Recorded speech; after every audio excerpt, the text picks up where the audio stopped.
it's 100% human hair.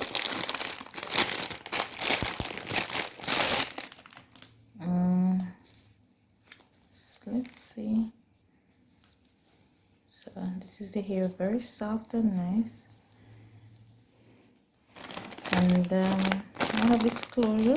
Might use this closure, might not. But the reason why I might use it because it matches the hair and it's very short. So if I'm gonna pick it out and put in a like a 360 frontal, it's not gonna work. So I'm gonna use this one. So this is the closure that I'm going to use.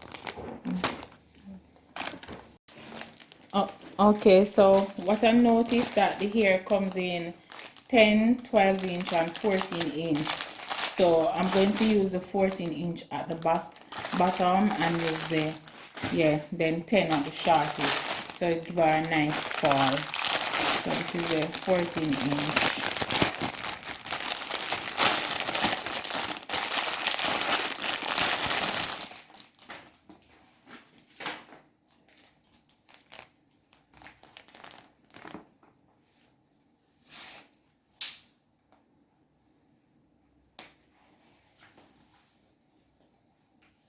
And I'm using this standing mannequin head. I just use this to hold down these pins here to hold on the hair.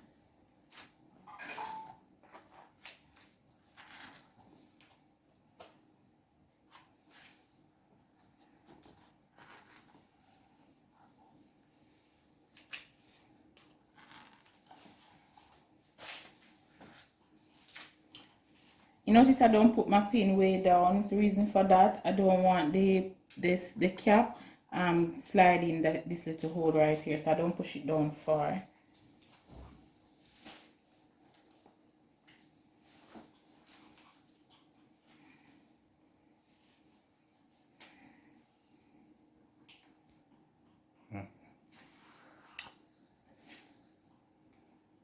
I really like this tripod stick because I can either sit down or I can stand. Right now I'm standing.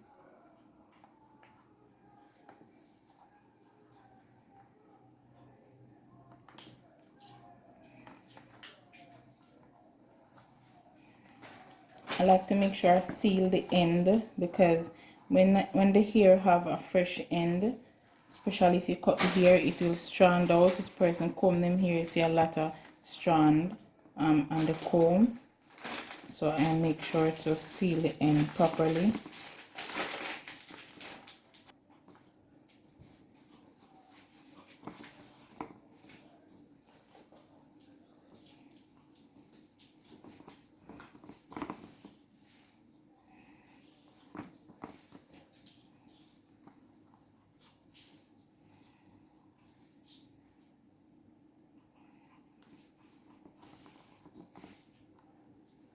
And make sure when you're sewing to make sure to stretch the cap, because what would happen, you will draw up the cap and then when the person put it on, will not able to get that full stretch from the cap so it fits any size here.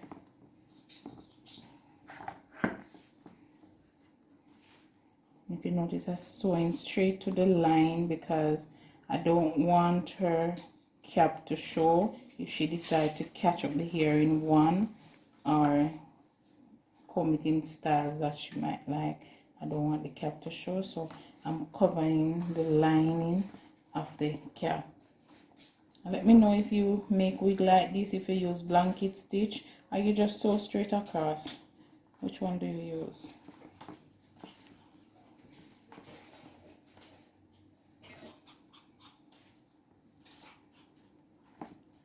Okay, as soon as I reach to the top, I'll show you as I go further. And right here, I do not cut the hair. For some reason, I do not cut the hair. Because, you know, people have the human hair, they don't want it cut. So, like right here, I'm going to bend it like this. And I don't go round and round because I don't want the hair to look like a map. I still want it to shape out like the circumference of a person's head, you know. So I bend it here and then carry it back, and I leave like an inch apart between.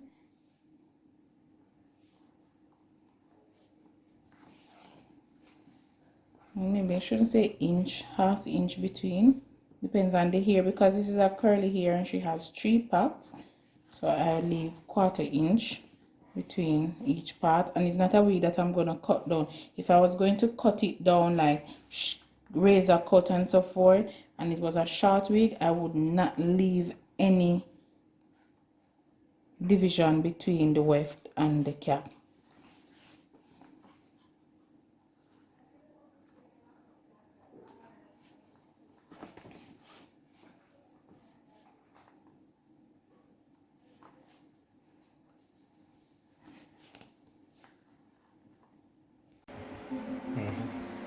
Look, I heard your note, and yes, you're right. Maybe real adventures would make better stories. And you, sir, smelled shock. All of them. Amongst other things. I mean, what is that? Is that onion? It doesn't matter. Whatever it is, you smell of death and destiny, heroics and heartbreak. It's onion. Right, yeah. Oh, I could be your Barker.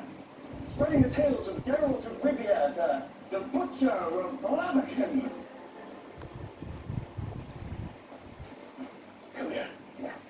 Do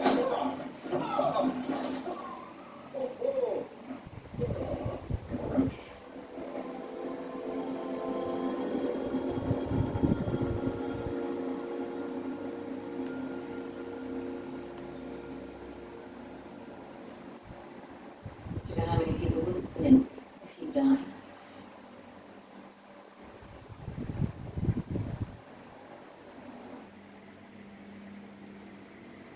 So what I'm going to do, I'm just gonna put this right here, and then after just pick out whether she wants center part or, so I'm just gonna just put this right here, and then I'm gonna start sew it.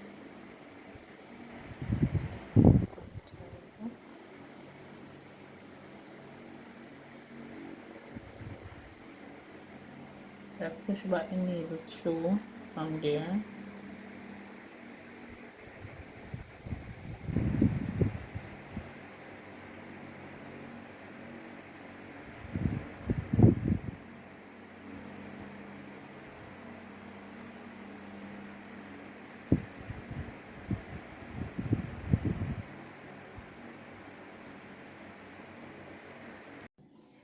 So this is my mannequin. Oh, she's been through storm, so don't watch her looks, it's art.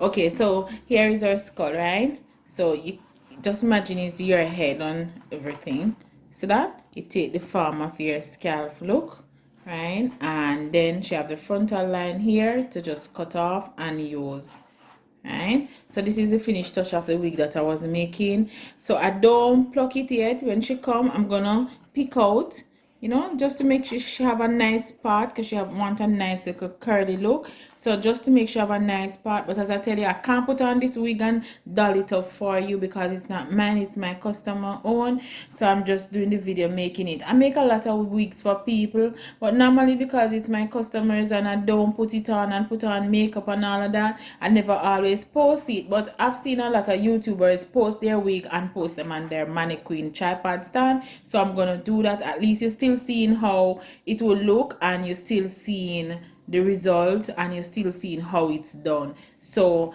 I'm gonna do that. I'm just gonna pluck this, whether she wants side parts, you know, a little mini side part, because I think the frontal that I get is just right here. It's not a 280 and it's not a 360, it's just for the front. And what I did, as you know before, I cut out this part. So what I did, I cut out this part, right, with the dome cap. I use the dome cap, and I take my little time and well secure the hair on it. And if you have your bundles, I do not cut it, so none of this is cut. I still have more here just in case if she wants a little bit more fluff at the bottom. So this is the look.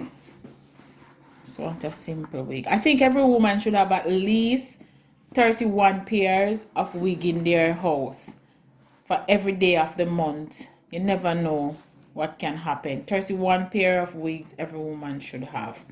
All right.